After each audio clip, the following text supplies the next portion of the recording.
Yes. Do you find that the pharmaceutical companies will withdraw a working drug at the end of the patent life cycle to put in a new drug to replace that? Oh, I'm glad you asked that question. That's one of the reasons that our drugs are less safe. Basically what he asked was, will the drug companies put in a new drug to replace one that's off patent? And the answer is yes, in a way. I mean, they also have their own generic of their own drug, but what they will do is they will develop, because now they have another dilemma. The generic companies are going to compete. The only way they can get rid of that competition is to patent a different type of drug, maybe slightly different, develop it all over again. Now the thing is, they don't know anything about the side effects of this new drug. So instead of using an older drug where we know the side effects and we know what to be careful with, we start with a new drug where the safety effects are not known, where there's a higher risk that will do something that we don't realize until it's too late. So this is one reason why drugs are less safe today, is because even if all the drug did was work for another indication, another disease for which it wasn't originally approved for, it's usually cheaper to develop a whole, or it makes more economic sense, I should say. It's not cheaper. It makes more economic sense to start a whole new drug program with a whole new drug rather than use the old one and get an approval for the other disease. Why? Because the patent will run out by the time they get approval for that other disease. So they've got to start all over again so they can have the monopoly protection, so they might be able to recover their development costs. Now I know this sounds kind of convoluted, and it is. There's a reason it sounds convoluted. It is. It's crazy. It's crazy. And once you start understanding how these regulations work against you and drive up healthcare costs, not just in pharmaceuticals, but every other one, then you realize what the problem with healthcare is. And then when people come to you and say, well, we need universal healthcare, you know what to tell them. Universal healthcare means healthcare rationing. There's only one way that we can all get the healthcare we need, and that is to make sure that we have the freedom to get innovation, inexpensive supplements when that's the right answer, breakthrough drugs when it's not, and the only way we're going to do this and keep costs down is get rid of the waste, and all the waste, well, maybe not all of it, but almost all the waste is in the regulatory system.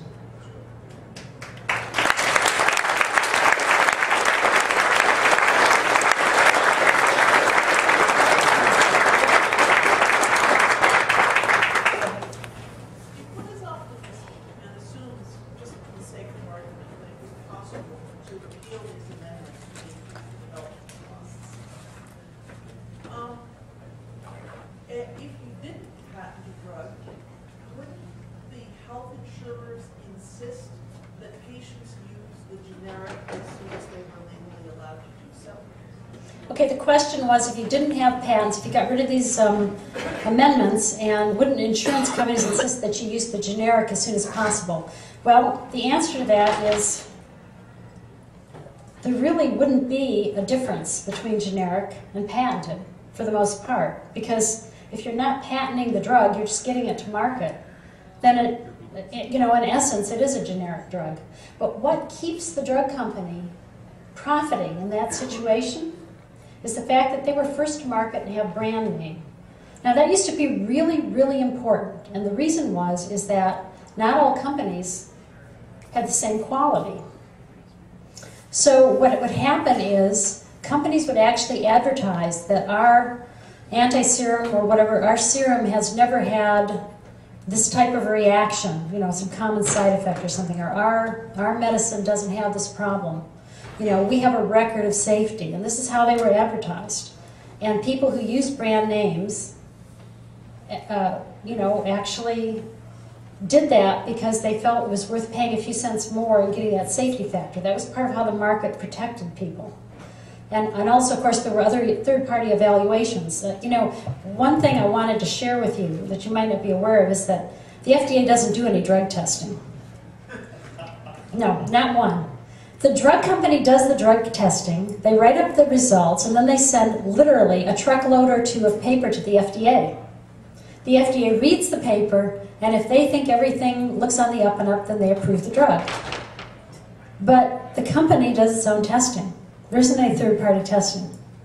So the FDA isn't testing drugs. That's an important thing for you to be aware of. And that's why there's been some drug scandals, because you can imagine with all this monetary pressure that sometimes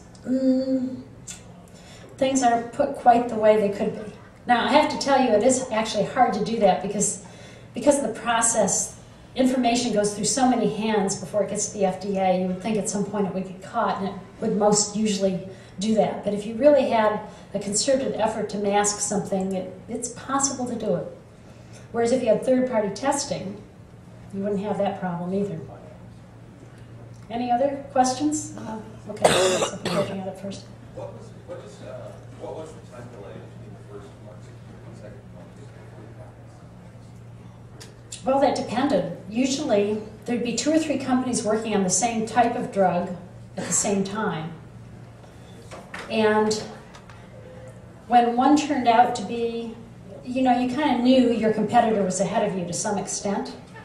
And so when that happens, you might reposition your drug if you're going to be second to market, by which I mean if the other company was putting out a certain dose or a certain method of delivery, you know, like oral versus nasal or something, you might change that in the process. And sometimes there would matter months in between the two, and sometimes there would be many months. It just depended on how far the program was along. Now, the FDA, of course, can manipulate this. How do they do this? Well, if they know, of course, every drug company that's doing anything, because you have to let them know, otherwise you can't do the human studies. So some of the FDA examiners were taken to task because they played the game of keeping one drug company from getting to the market for the other one by simply demanding more studies. You see, when you submit stuff to the FDA at any point in time, they can say, you know, I think you need more studies of this, this, and this, and this. And you don't dare object because you have, you know, 10, 15 drugs in the pipeline, and if you get them upset about one drug, you're kind of nervous that maybe, you know, they'll punish you by delaying your other ones. So now the FDA can actually manipulate who gets first to market.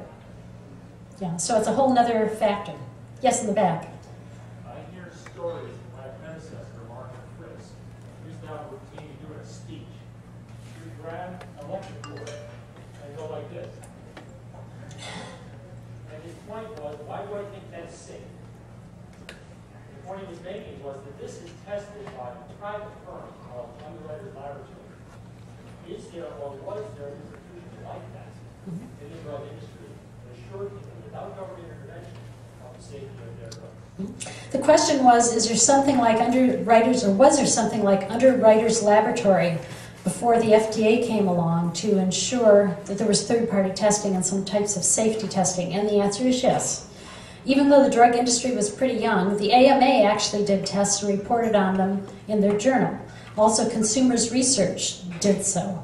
There was something called Pharmaceutical Letters, which is still around today, which talked about the different drugs and their impact on patients. So there were a lot of different ways in which people knew about safety effects of drugs. And very interestingly enough, usually the increase in regulation followed some type of drug disaster.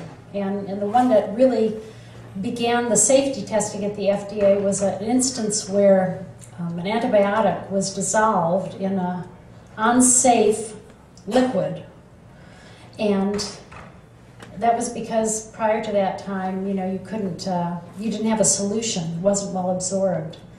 And they were trying to get something that's well absorbed, but they didn't do any testing, and it turned out not to be safe for children.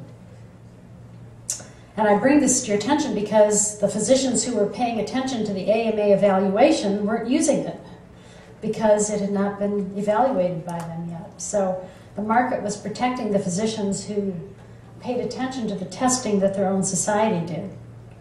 And incidentally, even though that looks like it was negligence on the part of the drug manufacturer, the chemist who put that together killed himself over that incident because he was so distressed by it. So clearly it was a mistake, not some type of nefarious profit-making motive, because there really is no profit in killing your customer. In fact, it's very detrimental to the health